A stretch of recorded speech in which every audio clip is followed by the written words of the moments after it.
3, 2, 1 start. अध्यक्ष महोदय, हम एक ऐसे द्वारे पर खड़े हैं, जहां हमारा भविष्य हमें आगे की तरफ ढकेल रहा है और अतीत पीछे की तरफ घसीट रहा है। हम इस उलझन को किस तरह सुलझाएं और अपने जीवन का कैसा ढांचा तैयार करें जिससे हमारी ज़रूरतें भी पूरी हो और हमारे मन और आत्मा को भी खुराक मिलती रहे। हम अपने किन पुराने आदर्शों को कौन सा नया रूप दे सकते हैं? हमारे देश की अपनी खास समस्या है और साथ ही हम दुनिया के बड़े बड़े मामलों से गुथे हुए हैं। दुनिया आज गजब की तरक्की करने के बावजूद ऐसा जान पड़ता है कि वह अपने आप पर से विश्वास खोती जा रही है। भारत में हम इस वक्त अपनी माली हालात सुधारने में लगे हुए हैं। पंचशाला योजनाओं से हम अपनी जनता का रहन सहन उठाने की कोशिश कर रहे हैं और बहुत ठीक कर रहे हैं। बगैर इसके किसी भी तरह की तरक्की संभव नहीं है। कल्याणकारी राज्य का आदर्श तो अच्छा ही है।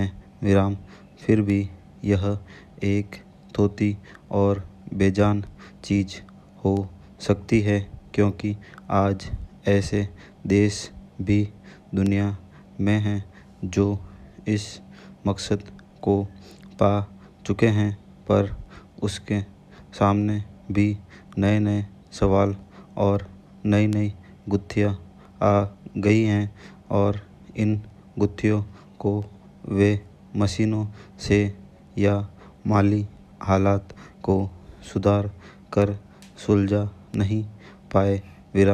मानव स्वभाव की कुछ बुनियादी ज़रूरतों को पूरा करने में अब तक धर्म और मज़हब का काफ़ी बड़ा हाथ रहा है, मगर इस तरह के धर्म की पड़त अब ढीला हो चली है, उसका असर फीका पड़ चुका है और वह आजकल की दलीलों और साइंस के सामने टिक नहीं पा रहा है।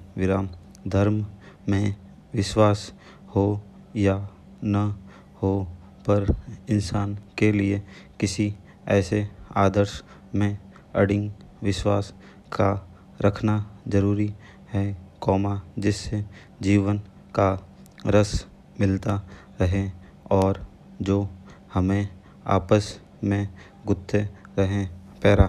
हमें तो आगे की तरफ देखना है और उसके लिए पूरे जोश और विश्वास के साथ काम करना है।